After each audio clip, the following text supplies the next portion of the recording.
Hello, my name is Amy Kenworthy. I am a professor of management in the Bond Business School. I am thrilled to present the Bond University online library collection called Thriving and Surviving in Academia. Within this collection, we have 3 content areas. 1, writing and research. 2, teaching and learning. And 3, wellness. These are all areas that everyone here at Bond should have some interest in. I dove into the wellness section myself and, based upon a recommendation from one of my students, selected a book called The Little Book of Like by Mike Viking. This book is about lessons we can all take away from the Danish approach to life because, as many of you may know, Denmark consistently tops the list as #1 happiest place on earth. In the book, Viking shares data as well as a number of tips for how we can each find more happiness in our lives. These include the importance of spending one-on-one and face-to-face time with others, taking care of your health and body, finding free time each day, developing trust and empathy, being kind, charitable, and focused on equality. I highly recommend the book. I also highly recommend listening to the educators in this video who will be sharing about the books they read drawn from our new collection. The educators themselves come from across all of our faculties here at Bond and have selected books from across all of our collection's categories. There is definitely something for everyone in here. Before I finish, I would like to say a huge thank you to Tiffany Mitchell and the Bond Library team. We are incredibly fortunate to have such a talented and committed team who work hard every day to create collections like this for us and to make our lives easier and our learning richer. With that said, I hope you have a wonderful time exploring, reading, learning, and enjoying our Thriving and Surviving in Academia collection. Hi, I'm Alan Sterling. I'm the Associate Professor of Clinical Anatomy from the HSM faculty. Having a collated collection like the Thriving and Surviving in Academia is just fantastic for us navigating through our teaching, our research, or just hints and tips like the book I decided to go for in the wellness and self-care domain.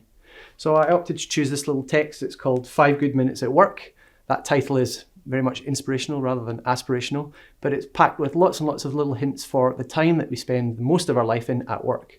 So just things like changing your mindset, being a bit more careful of what you think about work, less focusing on the negatives when things don't go right, that's the minority of time, but really just seeing how you bring joy to your workplace, how you inspire others, and the connections you make and the kindness and intelligence that you bring to your work. It's very much a book that everyone can dip in. It's packed with lots of little tips from the maybe spiritual to the much more practical. So I'd highly recommend it. Hi, my name is Shuktika and I'm an adjunct teaching fellow with FSD and CORE. The Wellness Library collection is filled with incredibly thought-provoking books, giving academics the opportunity to gain a deeper understanding of themselves and the world around them. The book I selected is Bittersweet by Susan Cain. This book dives into the roller coaster of emotions that define our lives and explores why we get teary-eyed during commercials or when music moves us profoundly. It especially highlights the power of embracing contrasting emotions and that society's obsession with positive mental attitude actually limits us by overlooking the richness of the human experience. This book reminds us that bittersweetness is the gateway to creativity, connection, and love. By understanding and accepting both the joyful and sorrowful experiences of life, we can become more resilient and empathetic human beings. I chose the book Happiness in Action by Adam Sandel. This is a book for those thinking about how to live life well. The book invites us to think about our relationship with ourselves, with each other, and importantly with the natural world. This book is in part a history of philosophy, tracking the life and death of Socrates, to the lives and ideas of thinkers such as Hegel and Nietzsche. But the author anchors this work in thinking fundamentally about how we experience what he calls the journey of life. The author always connects the philosophy he's exploring to a personal story about how an idea surfaces in his life and how it has shaped and continues to shape his attitudes and behaviours. Questions such as, how can Aristotle's ethics help us think about our friendships? Or what can the Stoics teach us about nature? Overall, this is a rich and personal study of important philosophical ideas that makes for a fulfilling casual read. Hello, my name is Anton de Waal. I am from the Bond Business School where I teach entrepreneurship. Our library team has put together a great collection of recently published books that provide invaluable support to academics in the areas of writing and research, learning and teaching, and well-being. So instead of taking the time out of my busy schedule to go search for interesting and useful titles, I've now used this collection to create my personal reading list for 2023 and beyond. First on my list was How to Write Differently, edited by Monica Costera. The book's 16 chapters draw on a variety of facets of creative writing in a very practical, easy to follow format. There are plenty of helpful examples throughout the book that will guide the reader toward writing in a new way that brings joy and delightful insights to readers rather than just being formal and factual. So if you are looking for better ways to communicate your research findings, then look no further. Hello everyone, I'm Dr. Peter Stapleton. I'm a clinical psychologist and I'm the Chair of Graduate Research here at Bond University. I'm thrilled to share with you that I really want you to have a look at the Thriving and Surviving in Academia book list. Now, part of the collection, of course, are these two fabulous books, of which I am the author. So if you want to know anything about hacks for stress, how to use the tapping technique to reduce stress really quickly in your mind and body, have a look at the science behind tapping. And of course, my latest one, which is memory improvement through EFT tapping. The book list is amazing. I myself am already exploring it, so I really hope that it can be of value in your academic journey. Hi, my name is Teresa Yasin. I'm from the Faculty of Law. Looking through the collection, there was a lot of interesting books on and topics on academic research and well-being. The book I read was How to Engage Policymakers with Your Research, and there was a lot of good tips on how to engage policymakers and academics to help develop policy. Hello, my name is Tuanay Vessels and I'm a faculty member in Actuarial Science in the Bond Business School. I looked through the teaching resources section of the Thriving and Surviving collection, which I thought was full of interesting books, and selected Habits of Success, Getting Every Student Learning by Harry Fletcher Wood. The most profound insights of the book for me were, first, that teaching is not learning. For teaching to become learning, it must be accepted and embraced. Second, the difficult thing about learning is that it comes at an immediate cost, like having to sit in the classroom, and it has a delayed benefit, like graduating in 2 or 3 years' time. In this book, Fletcher Wood highlights that self-motivation by students helps, but it is fickle. We must rather help students to build healthy habits to help get them learning. And to do this, he suggests some effective approaches based on behavioral science in his book. As an overview, he recommends to simplify how we teach. S stands for specify the desired change. Look for powerful habits that can lead to meaningful transformation. For example, looking at the business headlines in the newspaper every morning. His I and M stand for inspire and motivate the value of change. The PL means plan the change. For example, subscribe to the newspaper. I is for initiating action. For example, read the headlines while you enjoy your first coffee every morning. And finally, the F stands for following up and encouraging your students to follow through. In summary, he believes that environment is the invisible hand that shapes behavior. If we can get it right, it is possible to transform our teaching spaces into learning spaces that can have a lasting impact on our students. Hello, my name is Andrzej Bartek. I'm from the business school, from the Data Science Center, Data Analytics Center. And what I'd like to talk about today is about the collection of books that was organized by the library. And it was quite an impressive list of books that they have there. So the list was composed by 3 sub-collections: writing and research, teaching and learning, and wellness. I particularly felt compelled to choose a book that was related to teaching in a topic that is quite controversial at the moment, So the book I chose is entitled AI in Higher Education, A Practical Approach. That was my first choice. So the book is organized as book chapters by different groups of authors from all over the world.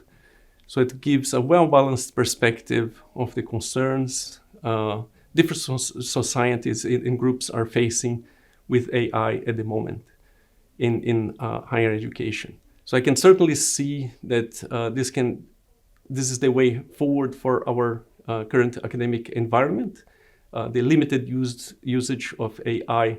So in that sense, the book was a really interesting reading and up-to-date reading. Thank you. Hello, I'm Julie Browning, and I'm Associate Professor of Journalism here at Bond. We deserve to feel happy at work is the idea weaving through this highly researched book, This Working Life. But how? And when to call it quits from one job and move to another? Authors Lisa Leong and Monique Ross detail their own creative and at times courageous work adventures and exits, and speak with leading workplace thinkers to help you navigate your own career. This book has something for all. If you're about to enter the workforce, or you're thinking about a career change, or your interest is academic. Take a look at This Working Life. It's one of the many excellent books you'll find at the Bond Library.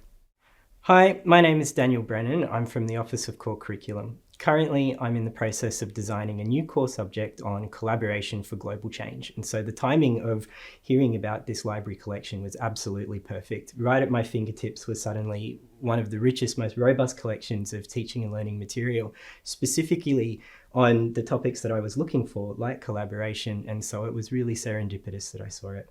The book that I've chosen to talk about is called Learning with Others by Clifton Conrad and Ton Lidberg by Johns Hopkins Press. It's a book called Learning with Others, Collaboration as a Pathway to College Student Success. Thinking at the beginning stages of designing a course, I was expecting a kind of textbook approach to collaboration. You know, the book promises on the blurb to be about practical examples that you can do in a classroom. But what I found instead was much more interesting. Essentially, the book's premise is to share the understanding of collaboration that the researchers gained by interacting with a whole bunch of college programs that are not traditional colleges. They specifically spend a couple of years looking at what are known as minority-serving institutions in the United States. Institutions that are historically Black in their enrollment, institutions that are Native American, Asian American, and Pacific Islander.